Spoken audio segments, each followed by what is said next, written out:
There are moments in life when your perception splits from the collective rhythm of the crowd. While most continue to move within familiar paths of thought, you notice something else, something hidden, something subtle, something unexplainably real that seems invisible to those around you. And it can leave you wondering, why do I see this when no one else does? The answer is not an accident. To see what others cannot is not a trick of the imagination, nor is it merely heightened sensitivity. It is a calling. It is a mark of distinction, a sign that you have been selected, prepared, and refined for a spiritual awareness that transcends the boundaries of ordinary perception. In every age, there are individuals whose sight extends beyond what is considered normal. Some sense patterns in events that appear random. Some hear meaning in silence. Some discern truths hidden beneath the polished surfaces of ordinary life. These individuals are what traditions across cultures have referred to as the chosen. But what does it mean to be chosen? And why is this capacity often experienced as both a gift and a burden? To understand, we must explore the deeper architecture of perception and how it relates to the unfolding of spiritual identity. Human perception has often been compared to windows, lenses, or mirrors, but let us instead imagine it as a finely tuned instrument, like a harp stretched across the air of existence. Every life is strung with countless chords: memory, intuition, emotion, intellect, spirit. For most people, these strings vibrate faintly, touched only by the immediate winds of daily life. But for some, the instrument resonates more fully, catching frequencies others cannot hear. This is not imagination, it is resonance. Just as certain materials can capture sounds or vibrations that remain inaudible to the naked ear, your spirit is tuned to a spectrum that escapes ordinary awareness. To see what others don't means that the harmonics of reality are reaching you in dimensions the collective has forgotten. And this capacity is not evenly distributed. Humanity has always been layered with diversity in perception. Some are visionaries, others pathfinders, others dreamers. But the chosen are those whose resonance makes them custodians of truths that most overlook. Yet, to see what others cannot is rarely a comfort at first. It isolates. Imagine walking into a grand hall where everyone is laughing, talking, dancing to music that you do not hear. They are confident in their rhythm, moving in harmony with a melody they believe fills the air. But you hear something else, a faint, haunting note emerging from the corners of the room, carrying a truth that disrupts the illusion. Do you pretend to dance along, ignoring what you've heard? Or do you pause, listening more intently, risking the alienation of those who cannot perceive what you do? This dilemma is the essence of being chosen. The hidden perception you carry is both gift and test. It reveals truths that can liberate, but it also separates you from the collective comfort of ordinary agreement. Many throughout history who saw differently were ridiculed, dismissed, or misunderstood. Prophets, mystics, scientists, and philosophers alike bore the loneliness of sight. To perceive what others cannot is to stand both at the edge of society and at the threshold of wisdom. But let us be clear, being chosen is not about superiority. It is not about being better than others. It is about being entrusted with responsibility. The chosen are not crowned with privilege. They are burdened with vision. The universe never bestows perception merely to gratify curiosity. It entrusts perception as a form of stewardship. To see beyond the surface means you are asked to carry insight into a world that resists it. You are called to hold awareness in a culture that often prefers blindness. You are selected not simply to see, but to become an interpreter of what you see, to translate hidden truths into guidance that can awaken others. Consider how ancient navigators once read the stars when others saw only scattered lights. Their capacity to see patterns in the heavens guided entire civilizations across oceans. In the same way, your perception is not meant only for yourself. It is meant to guide, inspire, and awaken. Those who see what others don't often describe their perception as a kind of doubling. On one level, they remain engaged in ordinary life, working, speaking, moving among people. But beneath the surface, they sense layers that others overlook. They notice symbols in daily events, as though life itself is speaking in codes. They perceive the subtle mismatch between what people say and what their energy radiates. They sense the direction of unfolding events before evidence confirms it. They experience synchronicities so precise that to dismiss them as coincidences would require denying reason itself. This doubling can feel disorienting. It's as if you are living in two worlds simultaneously, the ordinary surface world and the hidden dimension that reveals itself only to you. And this is exactly the spiritual function of being chosen. You are the bridge between the seen and unseen, the audible and inaudible, the visible pattern and the hidden order. But the question inevitably arises, why me? The answer is layered. Perhaps it is due to the refinement of your sensitivity, shaped by circumstances that others might call hardship. Perhaps it is a matter of timing, where your soul has reached a stage of ripeness to carry such perception. Or perhaps it is less about you personally and more about the need of the world, the universe requiring vessels who can see what must now be seen. You are chosen not in the sense of personal reward, but in the sense of collective necessity. The world, at certain moments in history, requires individuals who can hear frequencies outside the ordinary spectrum. You are one of them. What, then, do you do with this awareness? The first step is acceptance. Not denial, not arrogance, acceptance. Accept that you perceive differently, and that this difference is not a mistake. Accept that it will sometimes isolate you, but also enrich you. Accept that the burden of vision carries within it a profound gift. The second step is discernment. Not everything you perceive is meant to be shared with everyone. Just as a navigator studies the stars in solitude before leading the ship, you too must discern how and when to reveal the truths you see. Wisdom lies not only in sight, but in knowing the right time and manner to interpret sight for others. The third step is responsibility. To see what others cannot is to be entrusted with the care of perception. It is to honor the gift by embodying integrity, humility, and clarity. Your perception is not an ornament. It is a function. It is the very sign that you are meant to act as a custodian of hidden meaning in a world that desperately needs it. You are chosen, not for comfort but for purpose. Not for escape, but for contribution. To see what others don't is to carry a vision that the world resists yet secretly needs. It is to live with the double perception of surface and depth, to endure the loneliness of sight, and yet to walk with the unshakable knowledge that your awareness is no accident. When you are chosen to see beyond the surface of ordinary life, the question is no longer whether you see, but how you will live with what you see. For perception, though it feels private, is never without consequence. What you recognize, what you notice, what others overlook, these impressions are not neutral.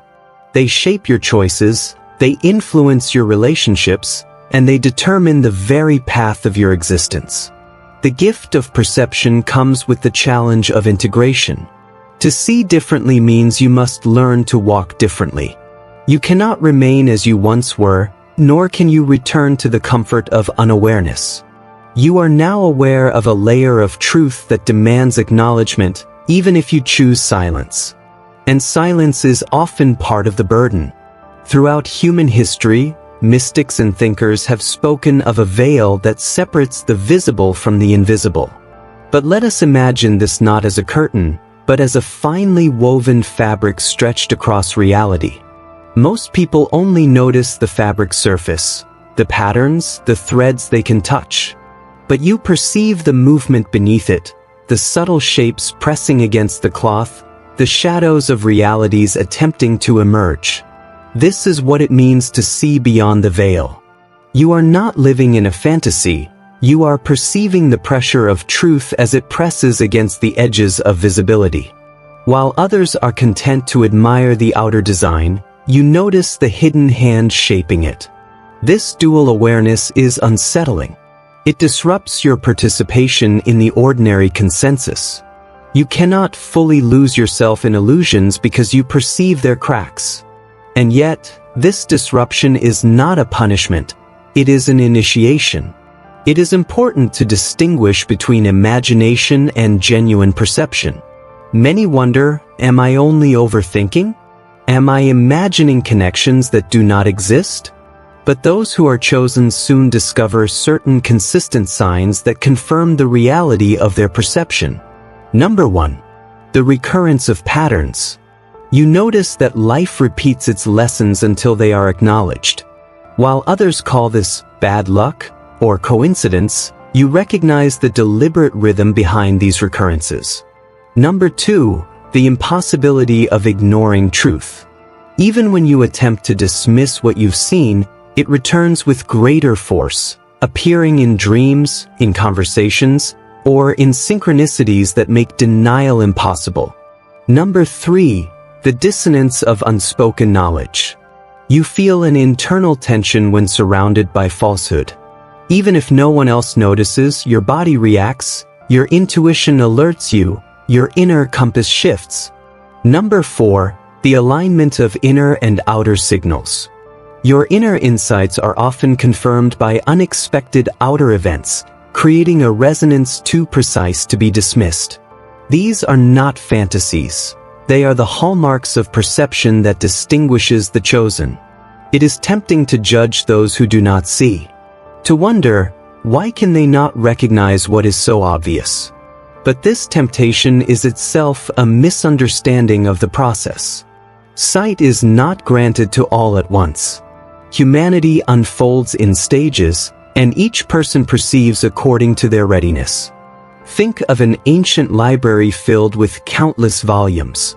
Some are reading children's stories, others are reading histories, others are studying complex philosophy. Each book is valid for the stage of development of the reader. To expect everyone to leap to the deepest volumes is to ignore the natural rhythm of growth. Those who cannot see what you see are not less valuable, they are simply reading another chapter of the library. You, however, have been invited to enter a different wing. This is the mark of the chosen, not superiority, but responsibility to handle material that others are not yet meant to carry. And yet, this responsibility often creates loneliness. To see differently means to move differently, and to move differently often means to be misunderstood. People may label your insights as paranoia, your awareness as imagination, your discernment as unnecessary seriousness. This misunderstanding can create seasons of isolation. You may feel as though you are wandering in a landscape where others cannot follow. But know this, isolation is not abandonment. It is preparation. The chosen are often removed from the collective rhythm so they may learn to trust their own sight. Just as a climber must sometimes leave the group to ascend the higher slopes alone, you too are led into solitude to refine your discernment. Only when you learn to trust the reliability of your own perception can you return to guide others without being drowned in their doubt. One of the most profound aspects of chosen sight is the awakening to symbolic language. Where others see ordinary events, you perceive significance. This is not superstition. It is recognition of the layered communication of reality. A bird landing on your path at the exact moment you ask for clarity is not just a bird. A phrase overheard in passing that perfectly answers your private question is not just coincidence. These are the subtle mechanics of communication woven into existence. To those without perception, symbols are dismissed. To those who are chosen, they are instructions. The universe speaks in a language beyond words, and you are among the few attuned to hear it. Yet not every impression is a message, and not every perception is meant to be acted upon immediately. This is why discernment is critical. Without discernment, the chosen may become lost in overinterpretation, mistaking noise for signal. Discernment develops through patience, reflection, and humility. It is the process of distinguishing between the passing whispers of imagination and the true resonance of spiritual communication. The chosen must learn to test, to wait, and to confirm before acting. In this way, perception becomes not a source of confusion but a compass of clarity. It may feel at times like this awareness is too heavy to bear. You may long for the simplicity of ignorance. Yet, beneath the weight, there is an undeniable gift. The chosen live more deeply. While others skim the surface of existence, you are invited to the depths. While others play with shadows, you walk in substance. Yes, it is harder. Yes, it isolates, but it also illuminates life with meaning, connecting every moment into a living tapestry of significance. To be chosen is to be awake in a world that often sleeps. And though this wakefulness can sting, it is also the very thing that makes life sacred. The spiritual meaning of seeing what others don't is not only about sight. It is about the transformation of life that sight demands. You are chosen not merely to observe, but to integrate, to endure, and to grow into the custodian of awareness you are meant to be. To be chosen is not only to perceive differently, it is to live differently. Awareness, by its very nature, demands a response. You cannot unknow what you now know, and you cannot unsee what you have been shown. The question becomes, what will you do with the vision you've been entrusted with? This is where the journey of the chosen deepens. It is not enough to recognize patterns, to notice the veil, to receive symbols. These perceptions must be woven into the fabric of daily life. Otherwise, they remain isolated insights, illuminating, yes, but unused. The true calling of the chosen is to live in alignment with what has been revealed. The first challenge is learning how to carry knowledge that others do not share.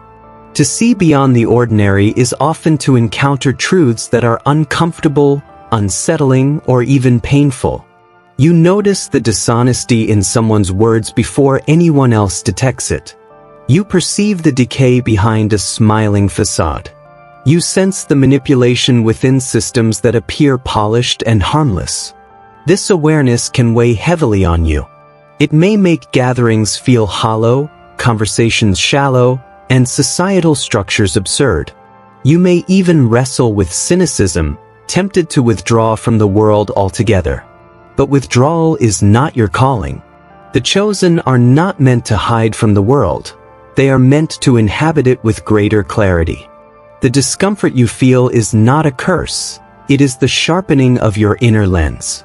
It is a reminder that you are awake where others are sleeping. When perception deepens, fear often follows.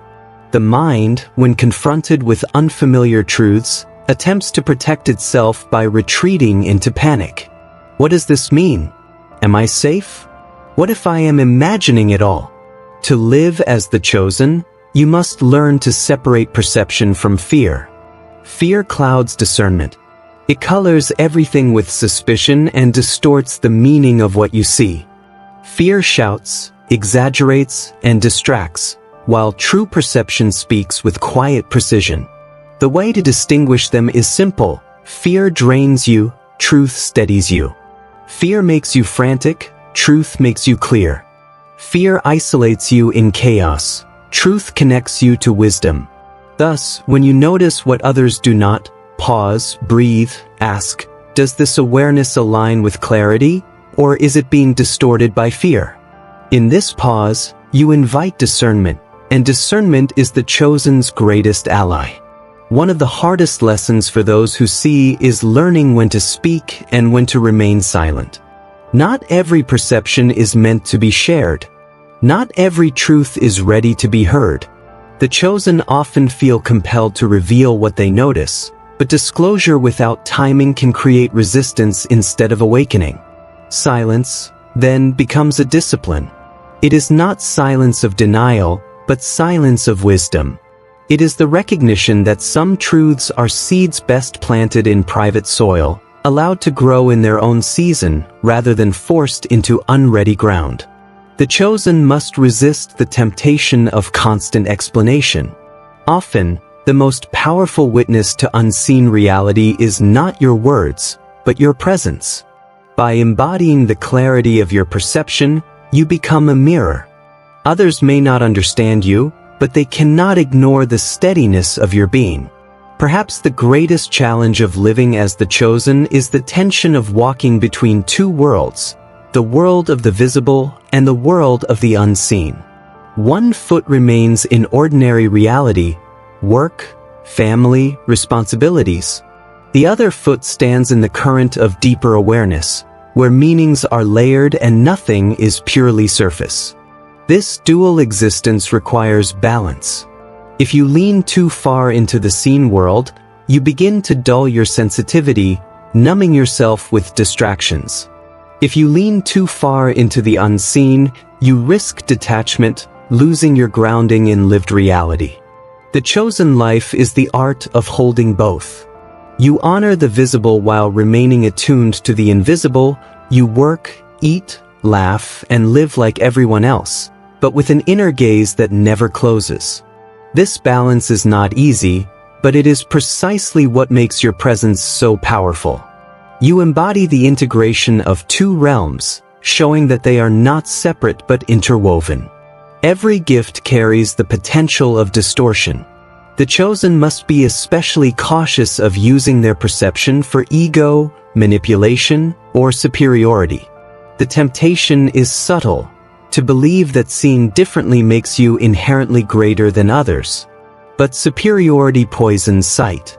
The moment you believe your awareness makes you better than those who cannot see, you blind yourself to the deeper humility required of this calling. The chosen are not guardians of superiority, but guardians of responsibility. Your awareness is not a medal, it is a trust. Misusing sight for validation or control only leads to confusion, and worse, it dishonors the very source of your perception. The true chosen do not flaunt their sight, they quietly embody it. Their lives carry an authenticity that needs no performance. Their integrity speaks louder than any declaration. Living with unseen awareness can feel fragile until you learn the secret of alignment. Alignment means ordering your life so that your inner perception and outer choices are consistent.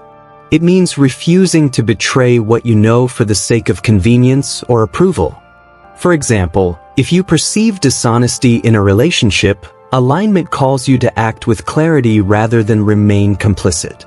If you sense corruption in a system, alignment may require you to withdraw your support.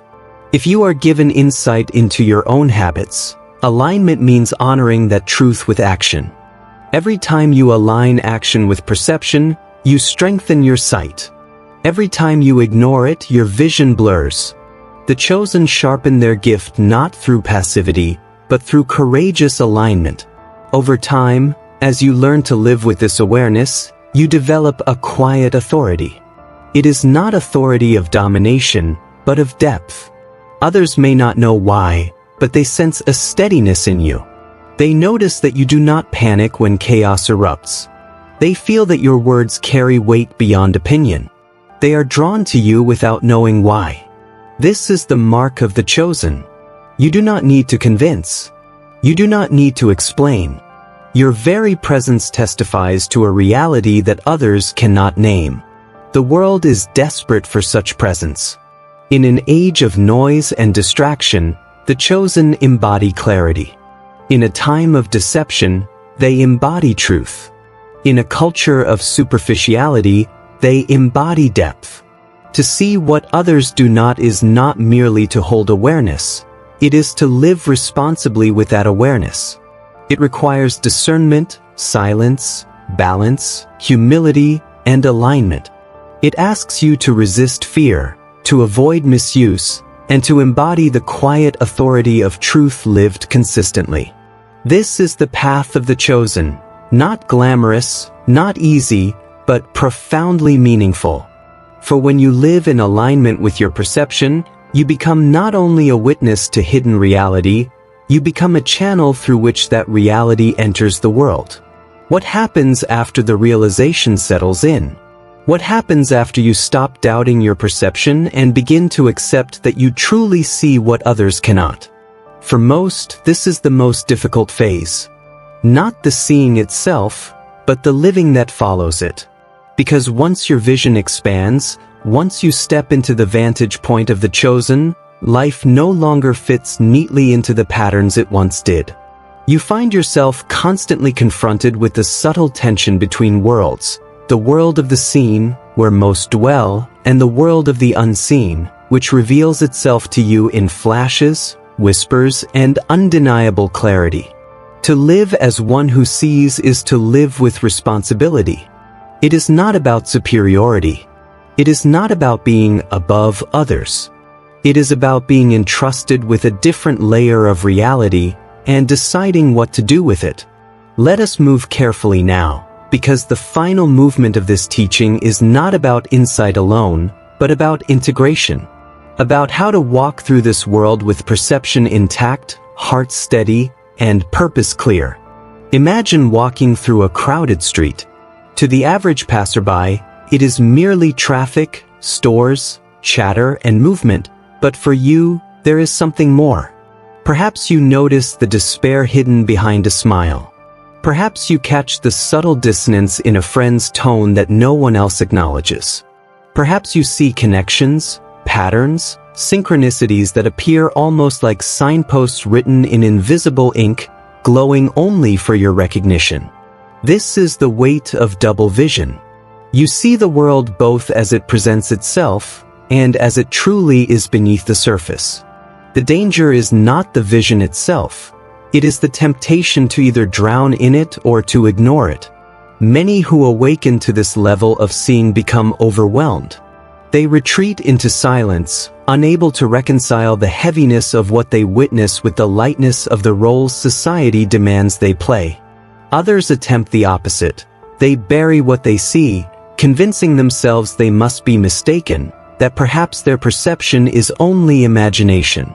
Both extremes are forms of denial, and both prevent you from embodying the true purpose of why you were given this gift. The chosen are not meant to run from vision, nor to collapse under it. They are meant to walk with it. When you see what others do not, one of your tasks is translation. You become a translator of reality, someone who can bridge the gap between the hidden and the visible, between the symbolic and the literal, between the spiritual and the mundane. Consider the role of a translator in language. They must understand two worlds of meaning and faithfully render one into the other so that understanding can flow. This is precisely your role, except instead of languages of countries, you are working with the language of truth and the language of appearance. For example, when you sense despair in someone who seems cheerful, you do not need to expose them or force them to admit it. Translation may simply mean offering a word of kindness that acknowledges the depth without directly naming it. When you see a pattern that others cannot, translation may mean guiding them gently to recognize the signs for themselves rather than declaring them aloud. When you sense a truth before it becomes obvious, translation may mean holding space for others until they are ready to meet it. Translation is not about convincing. It is not about proving your perception. It is about allowing vision to become service, turning what you see into wisdom that benefits others, even if they never know you saw it first. One of the paradoxes of the chosen is that, though you see more, you must speak less. Vision is not meant to be scattered. It is not meant to be broadcast endlessly. Not everyone is ready for what you see, and not every truth needs to be revealed the moment you recognize it. Part of your path is discernment, the ability to know what should be spoken, what should be whispered, and what should be held in silence. Silence is not weakness. It is mastery. Think of an astronomer who observes a star that will not be visible to the naked eye for centuries. Does he shout into the streets that he has seen it? Or does he record it carefully, knowing that his discovery will matter when the time is right? This is how you must handle your vision. With precision, with restraint, with reverence. Because timing is as important as truth itself. There is another challenge that comes with being chosen: isolation. When you see what others cannot, loneliness can creep in. You may feel as though you are perpetually other, perpetually distant, perpetually misunderstood. And if you are not careful, this isolation can harden into bitterness. But let me remind you, isolation is not your destiny. It is only a phase. The truth is, there are always others who see. They may not see in the same way, but they are out there, hidden in plain sight, just like you. The path of the chosen is not meant to be solitary forever. It is meant to lead to connection with others who carry their own forms of vision. The more you embody what you see, the more you live faithfully to your gift, the more these others will recognize you. You will find each other not by seeking, but by resonance. By the unspoken recognition that occurs when two who see meet eye to eye. And now, the question that has lingered since the beginning. Why you? Why were you the one given this perception, when so many walk blind? The answer is both simple and profound. Because you were capable of carrying it. Because the universe, the divine, the source, whatever word you prefer, saw that you could be entrusted with vision without collapsing under it. This does not mean you will never stumble. It does not mean you will never doubt. It means that within you lies the strength to carry this gift, even when it feels unbearable. It means you were chosen not just to see, but to remember that seeing is only the first step. Living as one who sees, that is the true path. You were chosen not for privilege, but for service. Not to be above, but to be among. To walk through this world as someone who bridges two realities, the visible and the hidden. To remind others, through your presence, that more exists than what is immediately perceived. Your life itself becomes the teaching. Your actions become the revelation. Your silence becomes the reminder. So let us gather what we have uncovered. To see what others cannot is not an accident, but a calling. The gift is not in the vision alone, but in how you live with it. Translation, silence, restraint, and responsibility are the marks of one who truly embodies their role. Isolation is a phase, not a destiny.